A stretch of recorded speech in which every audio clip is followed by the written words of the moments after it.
Hey everybody, I am Chris Marshall and welcome back. It's shop night and you know what that means. I am joined here with the 2023 Wisconsin International FRC Super Late Model Rookie of the Year.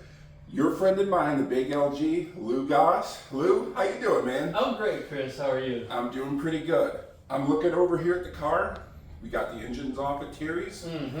All I gotta tell you is, the car looks different. Yeah, we got plenty of work to do, that's for sure. But like you said, the motor's off at Terry's, getting a couple of things taken care of, just a quick freshening. And yeah, can't wait to get it back and go right back the other way, putting it back together. Now this is kind of what, some of the football coaches, basketball coaches will say, this is where the work starts. So this is where we start going through and kind of clearing everything out, cleaning things up, maybe putting new parts on or taking certain things off. This is probably where you'll spend most of your money and time, right? Yes and yes. Yeah, for sure. Like, it's, getting the motor out and that sort of thing, that's actually really, fairly easy. You just basically take the whole front off it real quick and get it out and get it down to Mike's. But from here, now we have to be a little bit more meticulous. Parts are, we're looking for cracks and things, broken parts, things to update. Some things as simple as just, rebuilding the hubs and the bearings and the brake calipers. Now, do you have to go through and maybe like repaint certain things on the car? So some guys will buy chassis paint, things like that, and go back and maybe paint over cracks and things like that. Is that something that we're going to be doing, or that you're going to be looking into doing during this off season? Yeah, it's a good idea, right? Because there's all sorts of spots where we had to do a little grinding or whatever on uncoated areas, and that might just end up flash rusting. It always looks nice when you got a fresh, clean, painted chassis. So I think that's definitely in play. Now, would you sometimes send these off to your chassis provider and have them maybe go through and maybe do it for you? Or is it something that you're going to say, hey, I want to do this myself, this is my deal here? Or? That is definitely an option. That would be super nice. But to do something like that, we'd probably literally have to strip every nut and bolt off of this thing. And we just don't have the resources to be adding that kind of time or cost to our off season. So we're going to take off, what time allows for, and if there's some painting, we'll just handle that right here in the shop. Now, one of the things that we do here in the shop is we have a lot of help. So during the off season, one of the things is just getting people in, seeing if they can help out, or depending on their schedules. One of the things I want to talk to you about, we mentioned last week the fuel cell. Yeah. Here's something that somebody had asked me. They sent the question into Chris Marshall 91@yahoo.com. So if you have any questions, send it to my email. They said, why don't you just leave the fuel in there the whole time, since you're going to be using that same fuel to race? So is there any advantage to keeping that fuel in that fuel cell and not taking it out, or is that something that you have to do because you're like, will it harden or will it ruin the fuel cell? Or? Sure. Well, it definitely would provide a little less work if we didn't have to take the fuel out, but I think it's good to take the fuel out and we put it in cans and seal it up. That way, it's just like any fuel that you've got sitting around in your, seasonal equipment, really, like your lawnmowers or snow blowers or such, right? That fuel can go bad, and you don't need to be putting bad quality fuel in your freshly built engine you just got back, right? You have something weird, you have, all of a sudden a detonation on your first startup and blow the motor up just on your first startup. So we try and keep it sealed up, keep the oxygen away from the fuel. And that's the big thing, is keeping, if it's sealed up, it should last for quite a while. And even another thing we do generally too, in the spring on our first startup, we'll mix the fuel from the season before with a little bit of fresh fuel, just to make sure that at least on that first startup, we got some pretty good fuel, and by the time we get to running hard, we'll have fresh fuel going through the system. But another part of it is we always want to service the fuel cell, right? Because it's a soft bladder in there. There's foam. You want to check to make sure that stuff isn't breaking down, or double check dates on the bladder, right? In fact, that's one of the things we plan on doing this summer, this off season, is changing out the bladder in the cell, because it's out of date, so time for a new one. Now, how long are those bladders good for? I think they're 2 years or so, and some of it's rule based and some of it's manufacturer based, but I think it's in general it's 2 years. Okay. So every 2 years, make sure that you're changing that bladder in that fuel cell, and if if I'm just sitting there going, I want to just get the car out, I don't care, that we're going to have a detonation or we're going to have something that's going to probably end up setting us back, right? Right. Worse than a crash, I'll tell you. Yeah, it could be. You blew the whole motor up, yeah, it might be worse than crashing. Well, let's just look at it this way. You'll be back at Terry's going, I don't know what happened to it. It was like that when I got it. I don't know if I would do that. I probably know what happened. Yeah, but, we're going to go a little bit to the front of the car here. And, there's something that I always wanted to look at here. One of the things I noticed on some of the cars is they'll make a chassis adjustment. They'll put a wrench, I think it's through one of the back windows, and they'll make an adjustment. I noticed on this one, I don't see that on there. Yeah. So how do I make a chassis adjustment to the car if we're having particular issues and things like that? Sure.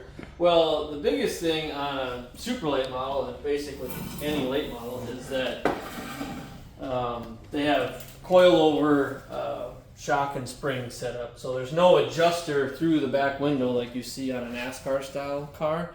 All the adjustment is done right here. Just turn that up or down. Essentially adjust your ride height or your wedge adjustment. And another part of the whole window adjuster thing is for like live pit stops, right? Where it's got to happen really quickly. We don't have live pit stops. We have practice sessions. We can come in and out, so we can keep the adjustment under the car. And how often are you adjusting that? Because I know a lot of the times we're, maybe putting cross in or cross out. So how often is it that, let's say, for people who haven't been around a super late model or this form of racing, how often are we making changes like that to the car? All the time, and along with other adjustments too, right? There's always shock and spring adjustments. There's cross, like you said, that's a big one, also known as wedge, sway bar adjustments, shims in and out of the front if you got a Packer type system. Stagger is huge.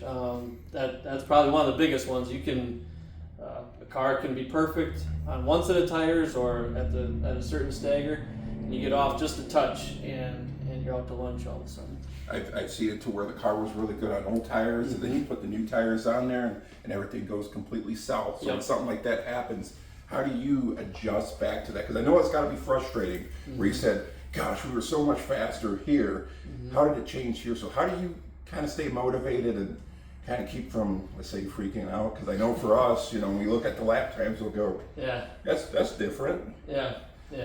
Well, it's just you're kind of at the mercy of the situation, right? If all of a sudden the car's not all that great, but it's in the middle of a race, you kind of just got to deal with it. But if you've got a couple practice sessions left or whatnot, you just try and, first of all, make sure that if you think stagger is a problem, make sure you get that back to where you had it. And then from there, you can use your other adjustments in the car to try and get the balance back to where you liked it. Now, kind of like sports, can I make a bunch of changes, or do I need to make maybe one at a time to see what happens? Because certain things happen. Let's say I want to go down on tire pressure, let's make a chassis adjustment, let's do this. Am I going to find that out by doing all those changes, or should I do one at a time? It's smart to be methodical and do one at a time. Now, there are some adjustments that I think you can do that don't necessarily influence each other. You know what I'm saying? So then you can do one or two changes and not be concerned that they're influencing each other. Okay. So if I do all those changes, I'm not going to know which one. But if I do one at a time and I start to see some improvement, I'll be able to know a little bit better. Yeah. I like that. Yeah. I think that will work, especially when we go to certain tracks this year. Yeah. Because one of the things I want to go over will be the Tundra schedule. Yeah. So going with the Tundra, we kick everything off with the season opener at WIR. So your plans for that, would that be something that you'd be interested in doing? Because after we run the icebreaker, there's WIR, and that can be kind of hell on equipment. Yeah, well, it can be, as long as you don't wreck, but you just don't plan on that stuff. Right? Just keep it out of the wall. But yeah, starting with the WIR race would be great. I mean, that'd be a great way to kick off our weekly season. Like we've talked about, it's at the most it's the week prior. I think it's just that Saturday prior to when the weekly season kicks off. So that would be great. Now, for the people that don't know, we have a few late model series here. We have the ASA Midwest Tour. We have the Tundra series. We have the Big 8, but that's all limited late models, and then we have our weekly series. So now, what would be the benefit of me running the Tundra versus, let's say, the ASA Midwest Tour? Well, a big part of it is the races are a lot shorter, so it's a little bit easier on equipment, easier on travel, a little bit less cost incurred. But the Tundra has it set up really nicely, where they kind of have like one single cost, and that basically takes care of your whole race day as far as tires and a few pit passes. So that's super handy. Yeah, and that saves you guys money because and just time really. It's just it's kind of a one-stop thing. You pay for your stuff ahead of time, and you're all good. You get a set of tires, and depending on how many crew guys you have, that pays for them. So there's a benefit there. They go to Marshfield after that race at WIR. We were at Marshfield for the fall shootout. Really great facility there. How you feel about going into Marshfield? If that was something to go to. Yeah, as much fun as we had there in the fall, definitely would want to get that on our schedule again this coming year. Really enjoyed getting to know the people there. Wayne Breivik, the promoter, is just a great guy. Even got a Christmas card from him for the race team, which is awesome. Got to meet the DeBoers some, right? And Ryan.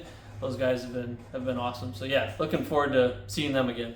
Yeah, and then I'm gonna have to look here. I know this isn't very professional of me, but I want to make sure I have the rest of this here for you. We can edit this out. So one of the races that they do have is they do 2 races at the Dells. Oh yeah. And then they end the season at Golden Sands. Okay. So with the 2 races at the Dells, Golden Sands, do you feel that would be something that you'd be maybe inclined to run, or maybe just seeing where you're at with everything? Yeah, the Dells races for sure. We've kind of been bookending our season at the Dells, right? Starting there and ending there. And it'd be really nice to have more seat time there. Like, it's so much fun, but definitely with that, Live for 5 group, when we try and race with them, we could get a little bit more speed, a little bit more lap time out of everything would be good. So some more seat time there wouldn't hurt. And one of the things, the benefit to running weekly at the Dells, if that's something that you decide to do, is you get points. So one of the things, when they have these big marquee events such as the Sauter Classic, one of the things that they can do is you can get provisional on points. Not that that would be ever something that you want to shoot for, because you guys want to win the race, you guys want to get in there, qualify first. I tell you all the time, we're going to win. You're going to get podium, be quick time. But if that does happen, such as with Halloween, and they say, oh yeah, you get in on provisional, all of a sudden you're in the show. So how would you feel about going out there weekly? Because that's a very stout field that comes out there. Yeah, those Alive for 5 races you got all of the big hitters there, right? Us included. That's right. And but yeah, that would be great. And like you said, if need be, you got some points to fall back on, which is great too. It kind of takes a little bit of pressure off of the day. One of the things that they're wondering, would we be making it out there for the short track championship? Ryan Farrell won the very first short track championship. They used to historically hold it at the Rockford Speedway. They brought it out to the Dells. That's the same weekend.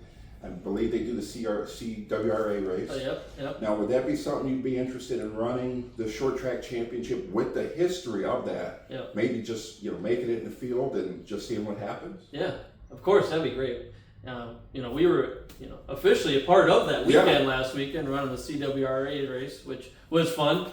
That was interesting to be on that recap tire, but we had a good time. But being part of the big show on Sunday would be awesome. Now I'll bring in the CWRA. Would that be something you'd maybe be interested in doing, races with them? They go to certain tracks like Toma, they go to the Dells, I believe Marshfield. Yeah. If it worked in the schedule, would that be something you'd be putting together? Or? I would, yeah. It was it taught us a few things, to be on that different tire, right? A little bit more patient with throttles and different setup things, because can't give it all the throttle with that tire. And it's not a knock on the tire; it's just a different tire. And we enjoyed it. We had some. What's also nice is we had some pretty old tires, and once we got through that, little bit older layer on the tire, they gripped up nicely. Yeah, when you were passing a lot of cars, I saw you passing cars up high in the middle. You look like Rick Corelli out there. And so I look forward to that if that's something that we do end up doing, running that one. And then also the ASA Midwest Tour goes out to Norway. Mm-hmm. We've been at Norway a bunch of times this year. Fantastic facility. Yeah. The promoter runs it really good, fellow Viking fan. Yeah. He comes into the hauler, thanks everybody after the race and everything, and he even races his car there. So, you know, while he's another running the thing- show. Yeah, that's another thing that I think that's really good. And so if we do make it out there, we're Yeah. gonna be. Absolutely. Now we're getting towards the end of the show, and one of the things that I always wanted to do is if we have any extra merch, Yeah. to let the fans know, like, hey, Sure. we got extra stuff here. So Yeah. you want to show them what we got here? You hold one of these. They're the same, but So we got the very own Lou Goss T-shirt and sweatshirt. and sweatshirt, and then it's got the name Lou Goss. It's got the car, all the sponsors and everything on it. Yep. So we still have more of these left. Yeah. So if you want to get one of these, send us a message on Facebook or message the group, let us know. And we still have sizes from 2X to medium, to small. That's actually most of the ones are 2X and medium, but we can figure out getting more, of course. But we got a bunch left over from this season, probably 50 pieces left. So go ahead and shoot us a message. It's $25 for a T-shirt and $35 for a sweatshirt. Yeah, I'd say they're a stocking stuffer, but I think we're past that. Well, I'll tell you what, this makes it very good. I know Valentine's Day is going to be coming up, so this will make a very good Valentine's Day gift. Right to make your a very- sweetheart. That's right. They say, hey, baby, I love you a lot. Here's a Lou Goss shirt. She's going to be so thrilled. Yeah, I tell you, I like this. I like this. Maybe that might be something that I might do. Hey, babe, I didn't get you a whole lot. I got you some flowers and a Lou Goss t-shirt. I love it. Yeah. But we're going to wrap it up. But, for next week, we're going to go through some things on the car. Yeah. Looks like we're going to be doing some more updates and everything on the car. Yep. And then we're going to maybe bring back another Ask Lou segment. So Okay. that's going to be something that we're going to go over. And then next week, looks like we're going to be doing some body work. Oh yeah. Stay tuned. All right. This has been Chris and Lou. It's shop night, and you know what that means.